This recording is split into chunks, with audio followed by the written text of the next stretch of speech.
Hello, hello, beautiful people.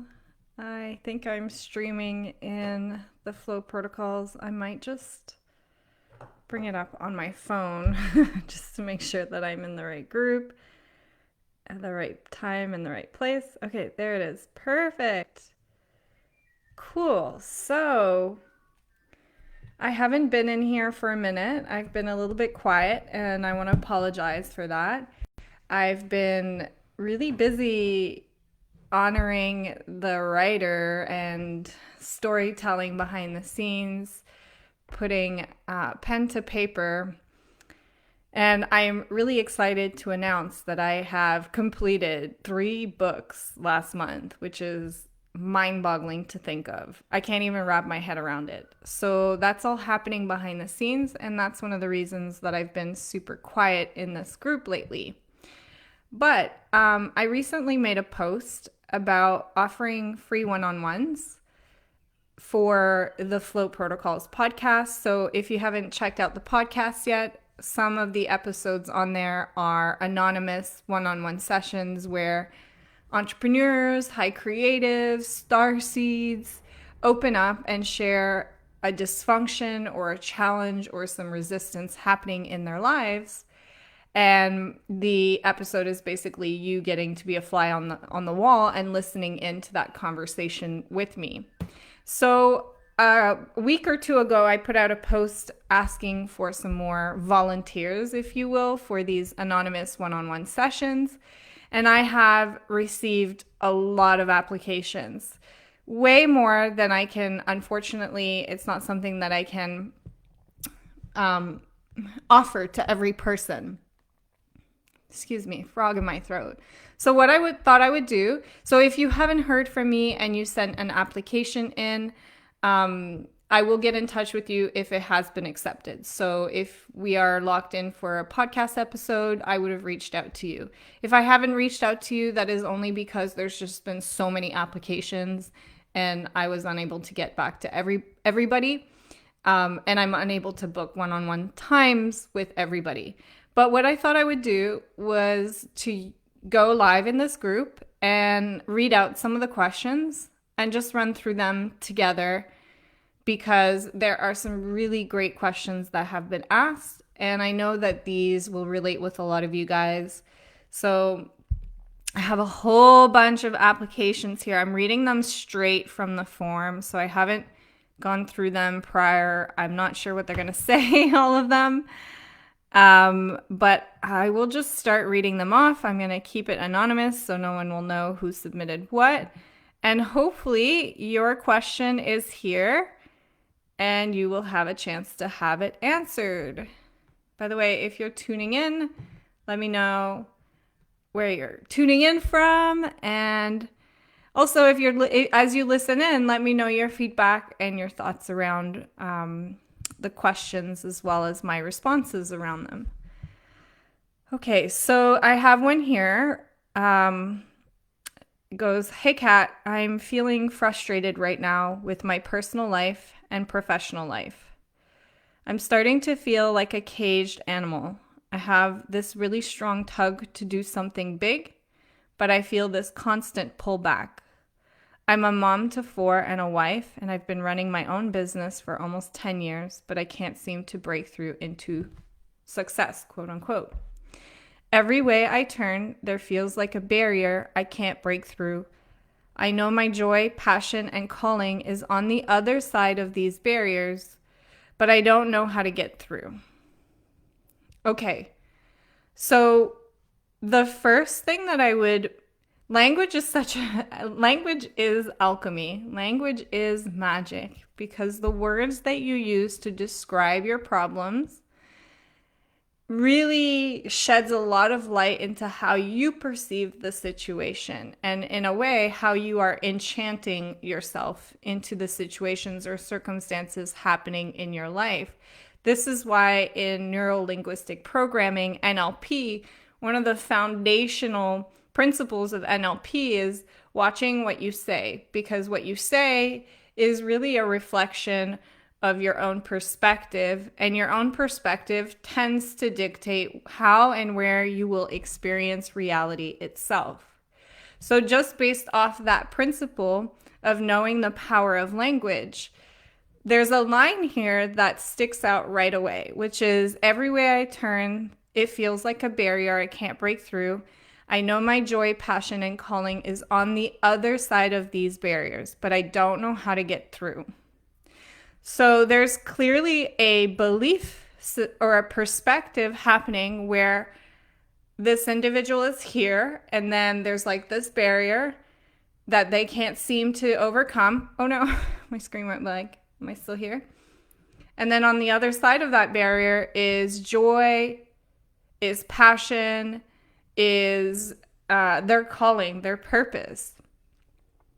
So this is essentially what you would call conditional well-being, because there's a very clear distinction where when I am over the barrier, then I will be able to feel joyful and purposeful and passionate. So there's this thing that has to be overcome. And until this thing is overcome, then these feelings, these states, this well-being that we're seeking, this growth, this expansion is withheld from us. It is impossible. Now, in this question, they're using the word barrier, but obviously this is something that we all use, and I hear a lot, especially around money. When I have the time or when I have the money, then I will be able to feel adventurous or relaxed or at ease or at peace, etc., etc. This is essentially what we call conditional well-being, when there's a when-then circumstance existing, and it's very, very obvious here. It's like written in black and white. There's a barrier. It's in my way. I'm really frustrated because I can't seem to get over it. But when I get over it, then I'll hit my passion and my purpose, and I know my joy is there. And so what this individual is likely finding, I haven't spoken to them, so I don't know the full extent of the background, but I would go so far to guess that what is probably happening in this individual's life is that nothing they do, no matter which avenue they go or how they try to break down this barrier, which coaches they hire, how many courses they invest in, who they hire, or where they quit, or where they get a job, or what businesses they start, this barrier persists. And in fact, probably would go so far to say maybe it's getting worse. Like the awareness that this barrier is the reason gets worse, and the resistance is felt even more profoundly, even deeper in that way. But that is not because this person is being punished. And that is not because they are a victim of the universe and the universe has singled them out and gone, you don't deserve joy and purpose and passion. Not at all. What is actually happening is that this individual has disconnected from their natural states of joy and purpose and passion, which is the baseline of all living life. The flow of love, of expansion, of play, of wonder. That is the substance of life itself. It's the most magical, mystical thing in this universe. It's unexplainable. And it is already deeply connected to joy and purpose. Its very existence is purposeful. So this idea that as a human being, you must have some kind of role or purpose, or like be Nelson Mandela or Elon Musk in order to have a sense of purpose, is something that's come about through human concepts in our society. That is actually not how the universe or reality works. Certainly not how your soul works. So when we believe, or when we feel a disconnection with purpose or joy or passion, and we encounter resistance in our life, like a big barrier that just doesn't seem to want to go or just gets worse, that is not a form of punishment. If anything, that is a form of servitude. That is trying, the resistance is trying to make you aware that is something that you give yourself first and foremost. You lead, reality follows, right? To a great extent, what we are discovering now is that reality is really a mirror of your own beliefs and your perspectives. Your reality tunnel dictates how you experience life and what you attract and what you calibrate to. This includes clients, relationships, friends, all of that stuff.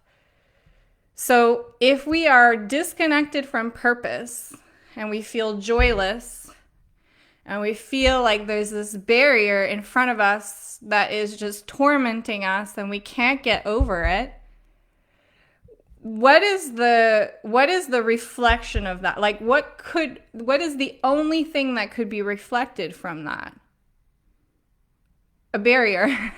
More barriers, more disconnection, more frustration, more disconnection from joy and passion and purpose. Because it could not reflect purpose, right? That I use this example so much, but it works because people get it. When somebody is looking to date or fall in love, and let's say you have a friend that comes to you and they're like, I feel so unworthy and lonely, and I'll feel worthy when a man loves me or a woman loves me. As a friend, you would know intuitively that that's never going to work that way. It never ever works that way because the person that feels unworthy calibrates and attracts to people that continue to make them feel unworthy until the heartbreak of all heartbreaks brings them to the lowest rock bottom where they finally take their own hand, where they finally decide to value themselves. And so resistance and challenges that come up in our lives are not punishments. In fact, it's the opposite.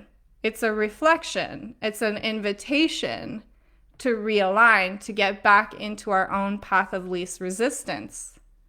When we are seeing a boundary that prevents us from having a state of well-being, what we are doing there is we've created a condition around our state of well-being. Conditional love, conditional well-being. When I understand my purpose or when I am doing something big and meaningful according to human standards in the society, then I will feel joy and passion and purpose. But you would never do that kind of conditional love to any person that you truly cared about in your life. You would never impose that to any single person you truly, genuinely cared about in your life. You wouldn't do that to your children, right? Your children could mess up. They could do the worst, most horrific thing on this planet, and you would still love them. And the same thing with your partner. You expect unconditional well-being. There's wedding vows that even say through thick and through thin. For that very reason, we expect this. We understand the concept of unconditional well-being, unconditional love, but yet when it comes to ourselves, something really interesting happens. No, it doesn't work like that for us. Which is ironic because the relationship with ourselves is arguably the most important relationship you'll ever have in your life. So, of course, it should be the one that you extend this unconditional love to the most.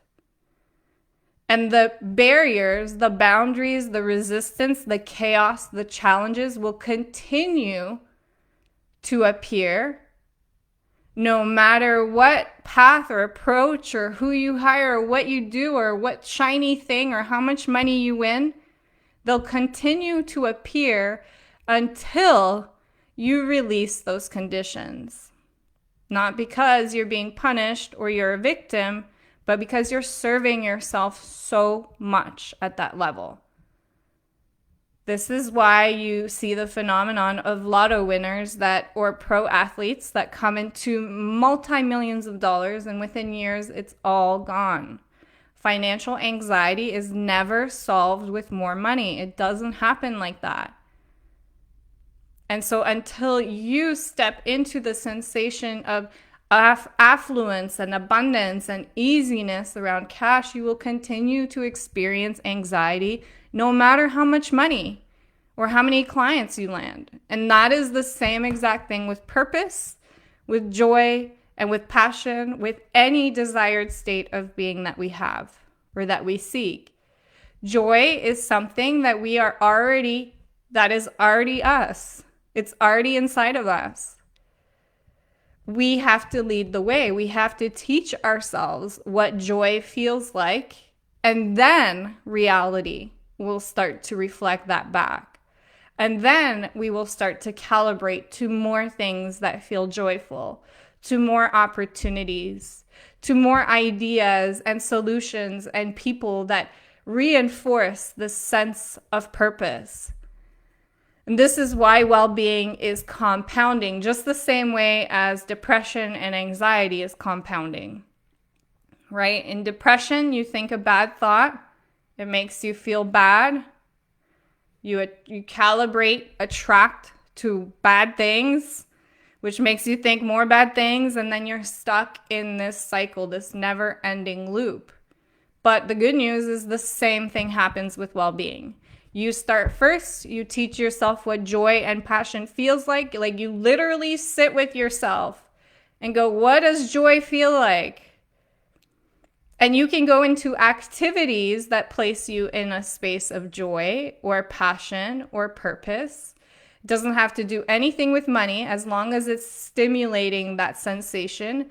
But the best news is that if you're time strapped and you got 4 kids and you got no time, the greatest hack of all is you don't need any external stimulus or activities, anything.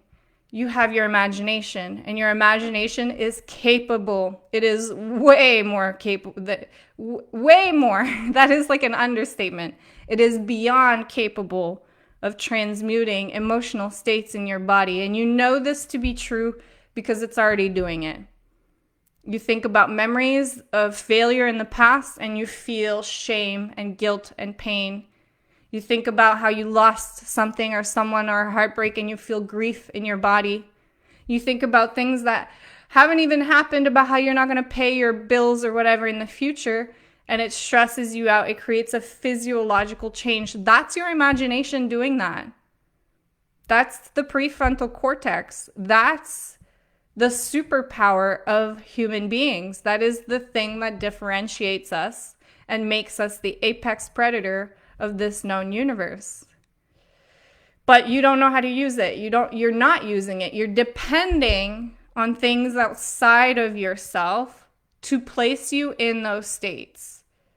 When my kids behave and I have more time and they're in school and the economy settles down and all of these things happen, then I'll be able to calibrate to joy and passion and fulfillment. When my bank account looks this way, then I'll feel powerful and successful. But there's so much already happening in your life. I'm speaking to whoever wrote this question. Mama 4, businesses in quotes, so obviously have done a lot of businesses for 10 years. That's amazing. And then the word success in brackets. So it's almost like we are already showing up with we are doing things that have a lot of purpose. A lot of people would associate those accomplishments as deeply meaningful and purposeful. But we don't see that because we have some kind of measuring tape or benchmark in our minds. And when we get to that, then we'll feel that. But already there's so many things in your life, I'm sure, that you can observe and sit with and find a space of deep gratitude for that make you feel a sense of purpose, that make you feel a sense of passion and joy. And that is your job, to teach yourself what those states feel like. And then you will find the barrier doesn't even exist anymore. It just dissolves. You don't even have to fight it. It's just solved like that. It's crazy. So the barrier is never there as a punishment. It's always an invitation. Okay, I hope this makes sense. Let me read this one here. This one's really short, so I'm not going to read that one.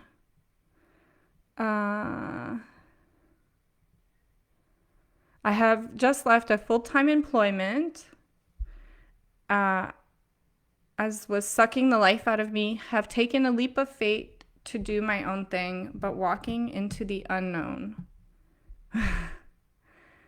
Yeah, so let me just make sure. I'm just checking the live because I have a bad reputation with this, of this getting broken. But I can't see your questions, but if you're, I'm just going to pull it up now. So if you guys do have, let me mute this so it's not, yeah. Okay, cool. All right, you guys can hear this. So I've just left a full-time employment. It was sucking the life out of me. Have taken a leap of faith to do my own thing, but walking into the unknown. My friend, get really comfortable with the unknown. Become best friends with the unknown. There's nobody that ever grew or transformed or succeeded from a space of comfort. It just doesn't happen. So the unknown is really uncomfortable. It feels scary. It's packed with anxiety and fear and doubt, questioning your own judgment, a lot of narratives around self-sabotage. That's super, super common.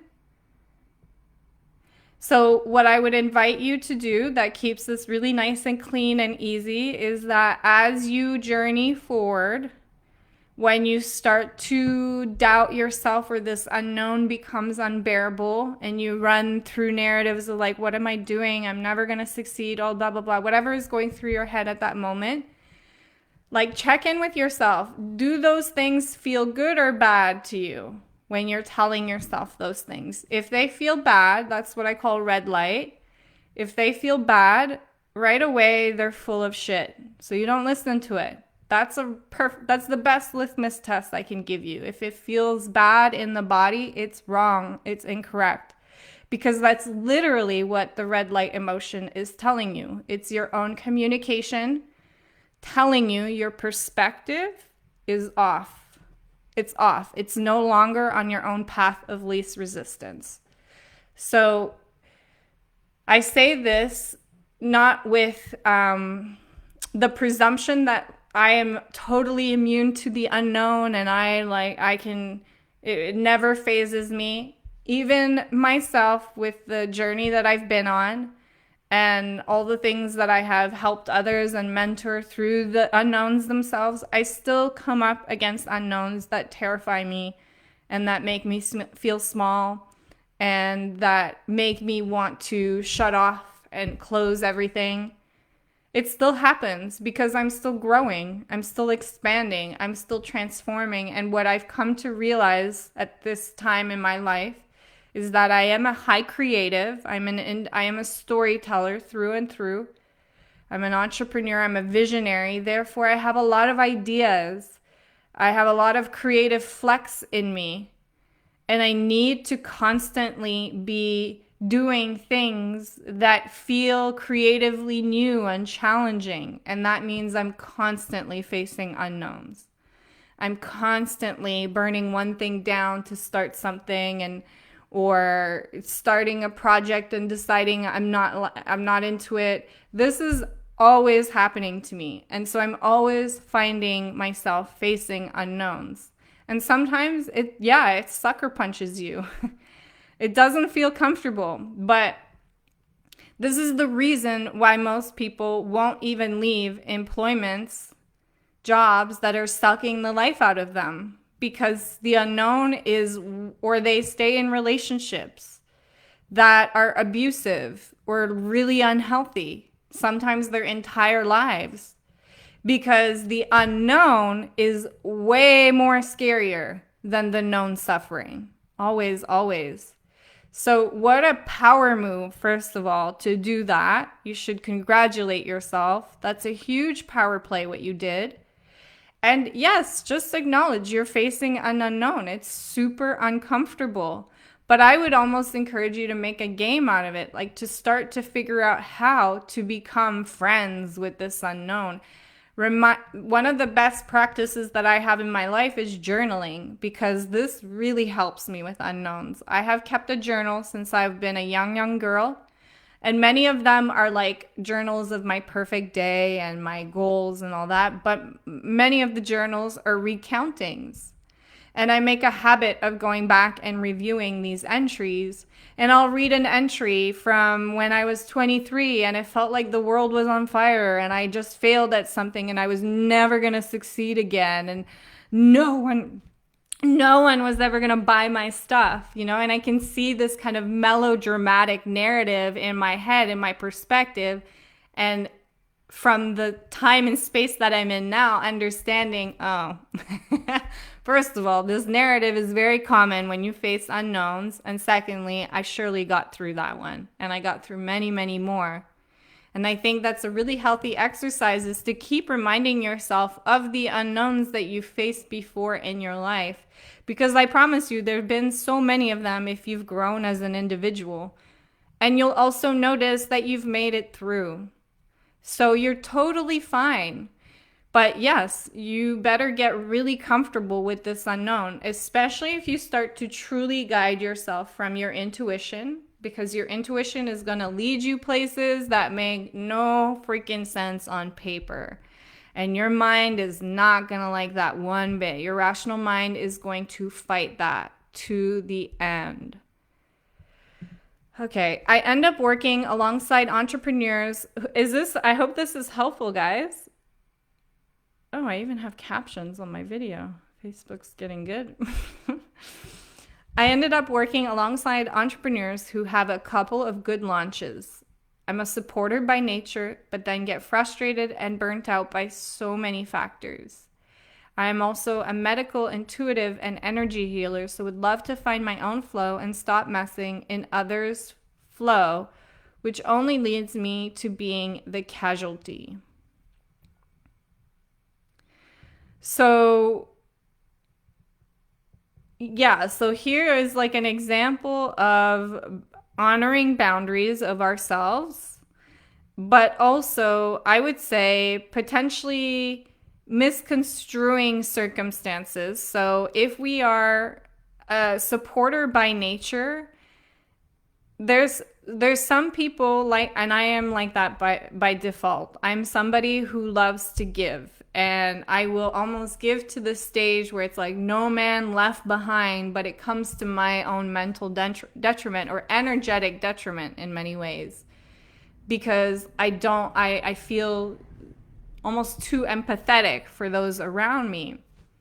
So there could be an element of that. And for me, in my situation, this has been definitely honoring my own boundaries and understanding when to say no. I think the fear of saying no, of not supporting people to that extent, if you really get down to it, boils down to a narrative, a fear-based narrative, a scarcity narrative, right? If I don't show up in this way and hold the entire city of Rome for this person, then they won't want to work with me, or then they'll want to leave me, or then they'll turn around and hire someone else, right? But that's a scarcity narrative. It doesn't feel good. Again, we gauge our own emotions, and if it's a red light feeling when we do these things or when we think these things, then that's a pretty good benchmark that we are off our own path of least resistance, that we are no longer aligned to our own space of well-being. So what is the reason that you are supporting at that capacity? Is it because you are afraid of being rejected, of people walking away from you? Is it because you are what is the true narrative happening behind that? And is there really a red light as you're doing it, or is it more like it feels really good to support people like this, and the only reason it's a problem is because you're now objectively looking at it going, well, I should be doing more because they're successful, right? So really identify what is the narrative or the belief or perspective behind why that is a problem, because there's actually no it's not a bad thing to be a supporter by nature, but if you're feeling frustrated by it, then obviously some boundaries have not been honored. Is that because you're perceiving it as, well, I should be doing more because these people are doing better, or is it because it genuinely drains the life out of you? Either way, there's probably a scarcity, fear-based narrative behind that, and I would say start practicing honoring boundaries. That's the first and easiest step. And again, it's probably not going to be something that comes natural to you because you've been in this flow, you've allowed this behavior for so many years, probably your whole life. It's what you know. And when you go against that behavior, it's going to send off all sorts of uncomfortable alarms in your head, right? Like, what is she doing? Oh my God, this is not going to work. But what a power play. That is such a move. This happens all the time when I worked with agency owners in the academy and freelancers. And people would be like, this client is draining me, but I need the money, and I've been with them for 2 years, but they're really nice, but whatever. But they're draining me and I can't do it. And they keep themselves in those situations for sometimes years. And then the moment they decide to honor themselves, to allow and accept, some clients will go, some will stay. Those that go, all the best. Doesn't impact me. What they typically find is after doing that, right after dumping a client that doesn't serve them anymore, usually they land like the best clients in their life. This has happened so much, guys. It's crazy. This is the same thing with relationships, same thing with clients, same thing with family members, any facet of your life. What a power play to honor your boundaries and to say no. And if people reject you or walk away because of that, understanding that that is only to make way for something better for yourself. So dig into the dialogue behind that one and find out, what is the fear-based narrative? Is it more around, well, I should be doing more because they're doing well? So we're like comparing ourselves. We have a measuring tape. Instead of going like, ooh, my clients are doing so fucking well, put that in the wank bank. That is material for me to fuel my own success. We have gone, well, I suck because I'm not doing that and they're doing well. So that's a reframe. Or is it a narrative around, we are afraid of letting people down, right? So,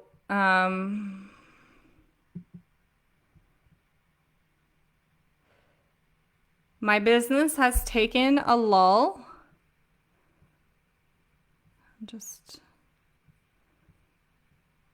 My business has taken a lull from signing clients to a complete lull. I've been working on strategy, working deep on myself, but I don't seem to be shifting at all. I've been in your group a few months now, and I've practiced a lot of the stuff over the years, so it's refreshing to see you bring it. But I'd be keen to try and shift what is going on for me.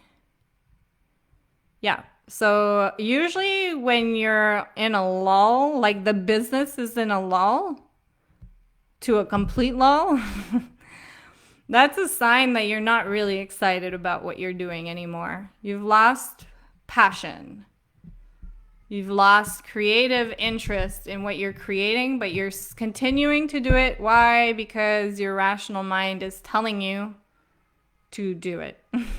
Your rational mind is telling you, well, this is where the money has come from and will come from. Look, we could scale this. Look, just do this. And this is how many leads and clients you could get. But it doesn't matter what you do. It's like one fucking shut door after another, and the resistance, and usually, obviously, your revenues reflect this. Usually, revenue plateaus is a big sign of that, or revenues going down, that you are no longer excited or interested in what you're creating. And so, in many ways, it makes sense that you would experience a lull of revenues and clients, because if you think about it, if your soul is like checked out and is like, fuck this shit, then yeah, there's no way your soul is going to let you scale that fucker, right? It's going to be like, fuck that shit. And unless you're homeless, like the money won't motivate you like that. Most people are not motivated by money in that way. It is very rare to have an individual where money is like truly the motivating thing. Yes, there's a level of motivation for our Maslow's needs to feed ourselves, shelter ourselves, live in some comfort. So if you have that already and you are wondering why you can't scale to the next level, it's probably because your entire calibration is coming from the space of money and your soul gives zero fucking fucks about money. It doesn't care. And FYI, guys, money doesn't bring happiness. I know that sounds patronizing to hear, but that is why I've totally shifted my own conversations online away from like, look at how much revenue and how all of this is happening, because I realize that is very toxic fucking content. Because people end up chasing shit that is never going to bring them any sense of mental well-being. Your soul does not care about money. So money has to be the byproduct of you honoring your own intuition, your own creative genius, what excites you. And you listen to any of the greats out there and they'll tell you the same thing. The most important thing is you're excited. You have passion. You look at Elon Musk, he's so passionate about what he does. And the thing that is really difficult, I think, is that a lot of us, we are raised in a society that places us in a schooling system from a young age that raises us to believe that we should pick one career and stick with it for the rest of our lives, right? And we're like 14-year-olds trying to decide what we're going to do for the rest of our lives. Like, God, my God, help me. That is so disturbing. But this works for most people in a society. Most people are not high creatives, star seeds, visionaries, entrepreneurs. Those are only a small subset of a population. So the really big problem you have if you self-identify with any of those words or labels I just used there, like a high creative example, you have musical background or artistic background or dance background. You're a visionary, you're an entrepreneur, you're an ideas person, an innovator. The really dangerous thing about that whole situation is that you're really not going to be surrounded by a lot of people that represent your own thought processes and needs and desires.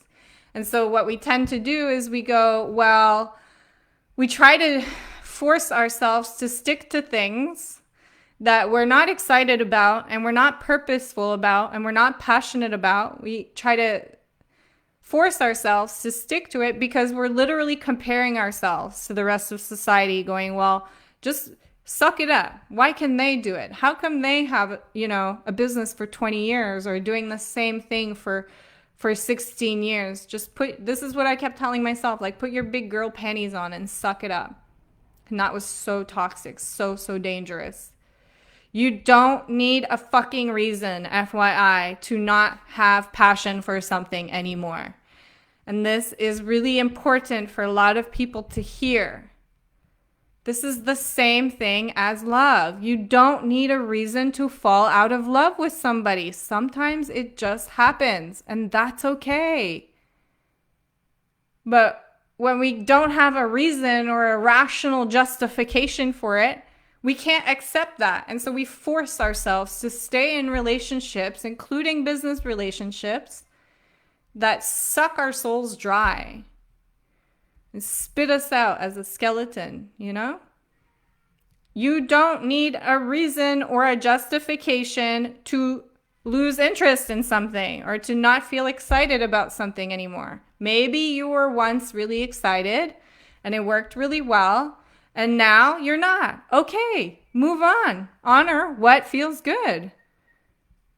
And if you don't know by the way, it is very unlikely that you'll know what will feel good, like as in what will be the career or the business or the next funnel or whatever. That is super rare. That's the unknown. You better get comfortable with that unknown. It's very unlikely that you'll know. And that's another reason we stay, because our mind is like, well, we need money. This has been making money.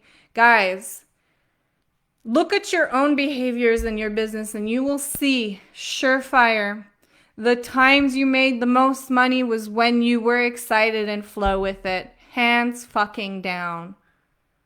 I dare anybody to challenge that. So you will make money if you honor your creative genius. And guess what? Statistically speaking, you tend to people get better and better each go, right?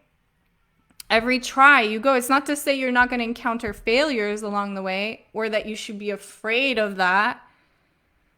But certainly you shouldn't let this narrative of your rational mind of like, how are you going to pay the bills? Where is the money going to come from?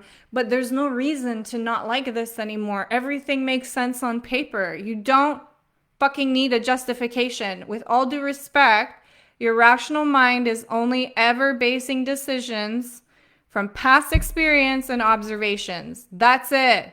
That's the only data input that goes into your rational mind. And it's trying to help you, but it's not connected to this like intelligence all around us. That's your intuition.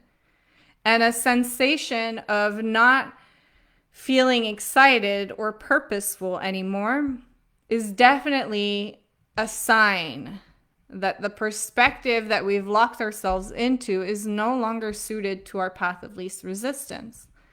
So I'm not sure what the full story here is, but usually when people are experiencing a lull in their business, it's because they're not doing what they want to be doing. They're not excited.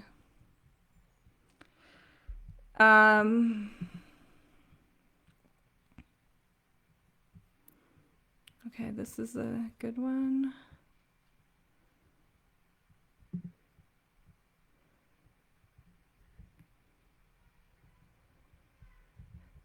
I can relate with this one a lot. So I'll do this one last one because there's so many questions. So I might, if you guys like this, let me know. I'll do some more of these later on in the group, and hopefully I'll be able to answer a lot of questions in one go. But yeah, there's too many of them for me to get through in one shot. So I'll do this one and then we'll wrap it. So I have a video editing subscription agency. It's going pretty well. We are a self-funded startup. We are growing, and on one hand, I am excited, but on the other hand, I'm very demotivated to work on it. I come up with the greatest marketing campaigns, make a plan, and then flop on it. Don't have the passion to do it. I want to be excited on Sunday for Monday's work. I used to be a little like that before. I want to go back to that, and I'm not sure if I should just start some other project that excites me or work on finding excitement in what I do now until it's ready to be without me. Basically the same thing I was saying before. You can't, if you try to force that, you're going to keep cock blocking yourself. Not because you're punishing yourself or because you're a victim of the universe, but because you're literally serving yourself to such a fucking high level like that. And you will not allow yourself to go down the path that is not your path of least resistance. And so your mind, this is the tricky thing. Your mind is like, well, there's this subscription agency. It's going well. We're self-funded. We're growing. And I have a bit of excitement for it. And maybe I was very excited about it. People depend on me. And so the rational mind is the one who is perceiving the situation as like, there's a problem here. But what if the subscription agency was only there to connect you to an idea or a person or a creation or something? What if that subscription agency, its only purpose in your life was to simply connect you to the next thing that was like what you really desired? Sounds like that's probably what it is, because your feeling about it is like, eh. So it's like intuitively you know that that's not it. But your mind is the one who's like, but, and it's keeping you in this state of like tension and feeling guilt and upset about it, right? If I were to say that in 2 years' time from now, you would be exactly where you've always desired. You'd have the money, the health, the whatever, everything you wanted, the lifestyle. Would you care if it came through the video editing subscription agency or through another means? You probably wouldn't care. You don't care where that freedom or that lifestyle came from, as long as it's an integrity, right? To yourself and your values.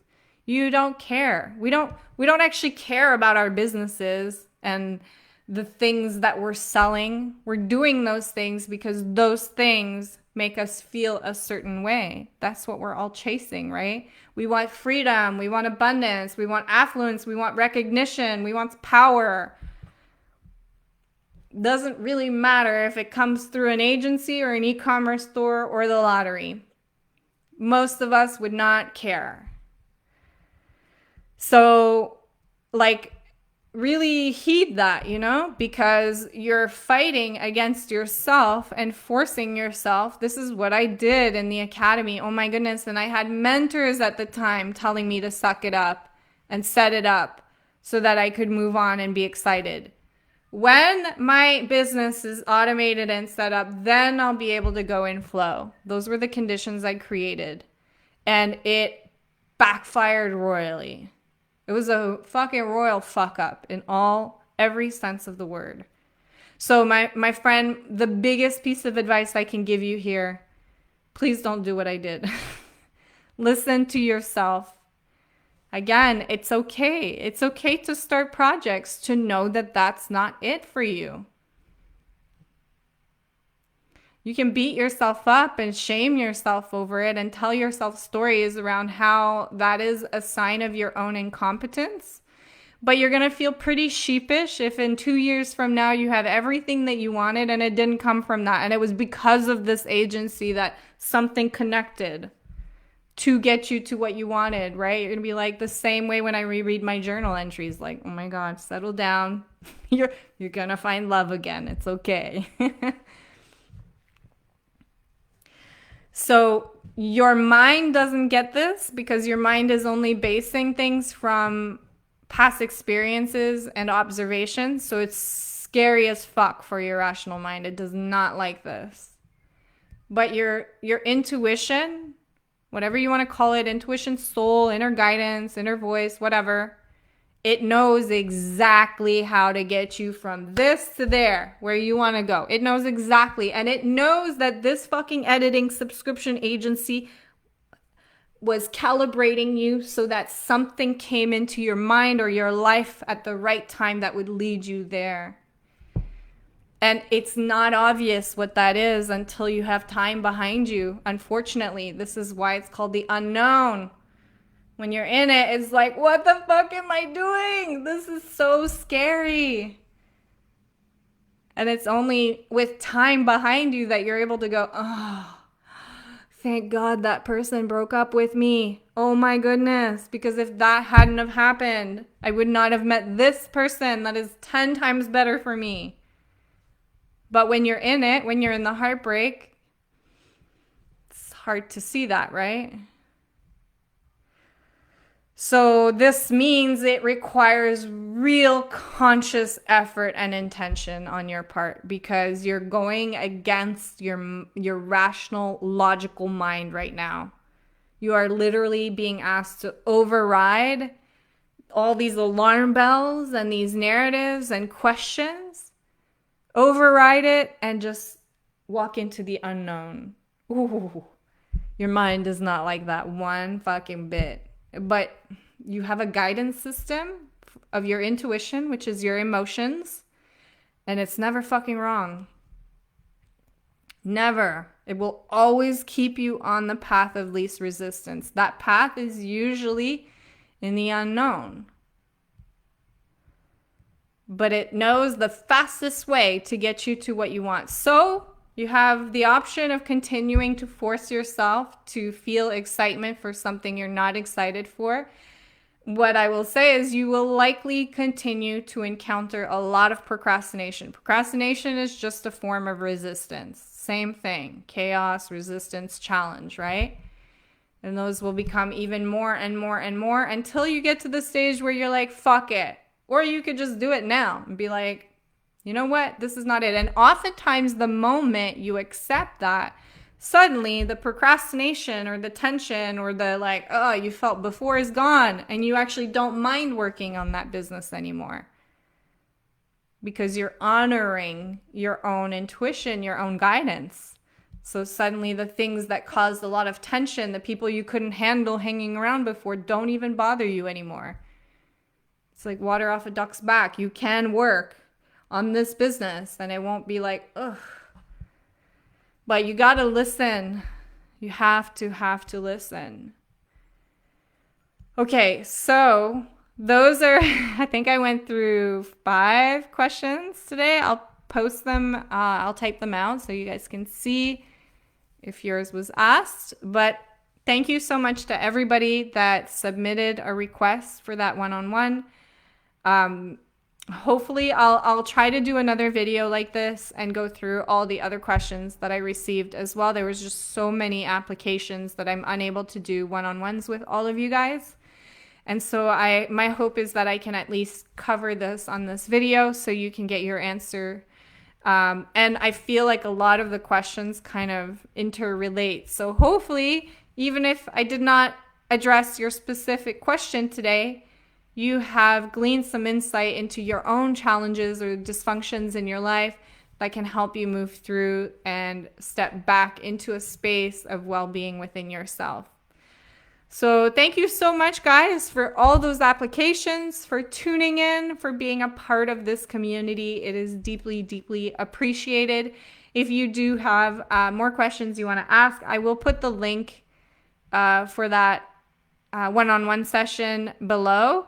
Again, I won't be booking in one-on-ones, but I will be addressing the questions. So if you want me to address a specific question, use that link and I will make sure to do another video. So thank you so much for tuning in. I hope this was helpful and I will see you guys on the next one. See you guys.